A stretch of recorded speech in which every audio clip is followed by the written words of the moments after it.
seorang yang sederhana di kota Kufa di Irak dan tidak terlalu dikenal pada saat itu. Tapi dia termasuk orang yang bertakwa kepada Allah Subhanahu wa taala, orangnya miskin. Dia jalan di salah satu jalan di Kufa, dia lewati satu kebun apel. Kemudian ada apel yang jatuh dari kebun itu karena matang, jatuh di depan dia. Dia berpikir bahwasanya kebun apel ini, ya apel ini jatuh di jalan, mungkin sudah halal buat saya. Dia ambil sama dia, dia makan. Sementara dia mengunyah dan sudah habis setengah apel itu, tiba-tiba dia berpikir, halalkah untuk saya ini?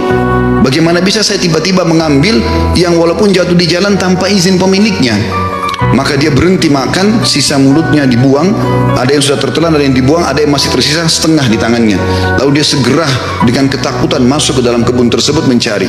Dia temukan ada sebuah rumah gubuk, lalu dia berkata, apakah Anda pemilik kebun ini? Dia mengatakan, bukan. Pemilik kebun ini jaraknya 1 hari dari sini. Kata pemilik orang penjaga kebunnya, kenapa?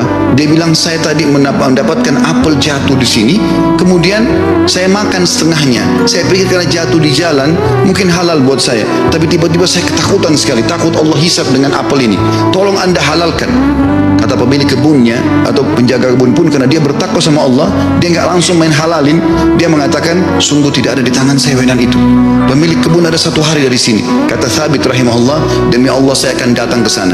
Jalan sehari semalam jalan kaki hanya untuk mencari kehalalan setengah apel yang sudah dia makan, karena takutnya dihisab hari kiamat.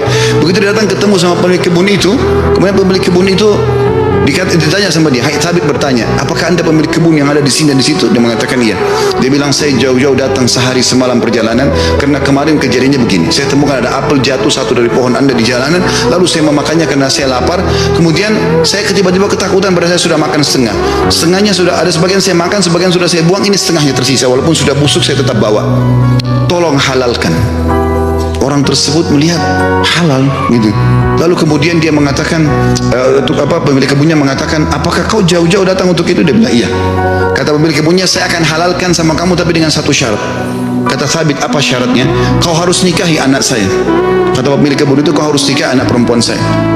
Tapi kau perlu tahu sebelum kau nikahi, anak saya itu tuli, nggak bisa mendengar, bisu nggak bisa ngomong, buta nggak bisa melihat, dan lumpuh nggak bisa bergerak. Kata Thabit rahimahullah, dalam kisah ini saya pun berpikir pada saat itu, kalau memang untuk menghalalkan setengah apel yang saya makan dan saya lepas hisab hari kiamat dengan cara menikahi wanita yang buta, tuli, ya bisu, juga lumpuh ini, maka saya akan melakukannya. Maka kata Thabit rahimahullah, orang itu tidak tunggu waktu, dia langsung panggil 2 orang saksi, dia minta, ya, dia mengatakan, saya nikahkan kau sama anak perempuan saya Fulana binti Fulana, lalu menikahlah dia. Kata Thabit, lalu saya disuruh masuk ke ruangan untuk bertemu dengan istri saya. Terjadi sesuatu yang unik. Begitu saya masuk ke dalam kamar tersebut, kamar itu sangat indah dan bersih. Lalu saya mengatakan, Assalamualaikum warahmatullahi wabarakatuh. Saya kaget, istri saya menjawab salam. Bukankah tadi dikatakan dia bisu? Kemudian saya mendekati dia, kemudian saya mengulurkan tangan saya, dia mengulurkan tangannya untuk menjamah tangan saya. Bukankah tadi ayahnya mengatakan dia adalah orang yang lumpuh? Kemudian pada saat saya salam, dia menjawab, berarti dia mendengarnya, berarti dia bukan tuli.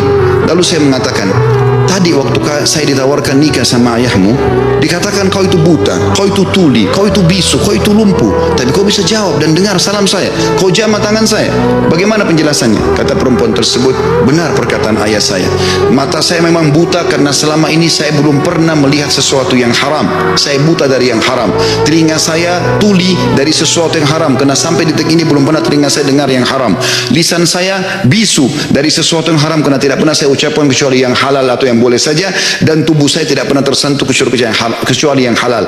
Dan ayahku memilihmu sebagai suamiku karena kau telah takut kepada Allah dan meninggalkan yang haram. Apa yang terjadi teman-teman? Kata Thabit, saya pada saat membuka tirai penutup wajah perempuan tersebut, itu orang yang paling cantik, orang yang paling salihah, bahkan menghafal kitabullah, dan subhanallah, dari keberkahan pernikahan yang meninggalkan yang haram itu lahir seorang ulama muslimin, Abu Hanifah rahimahullah, salah satu ulama dari 4 mazhab yang hampir seluruh Eropa, Turki, bahkan India dan Pakistan menggunakan mazhabnya. Lahir dari seorang Thabit, masyarakat biasa yang meninggalkan sepotong apel yang haram.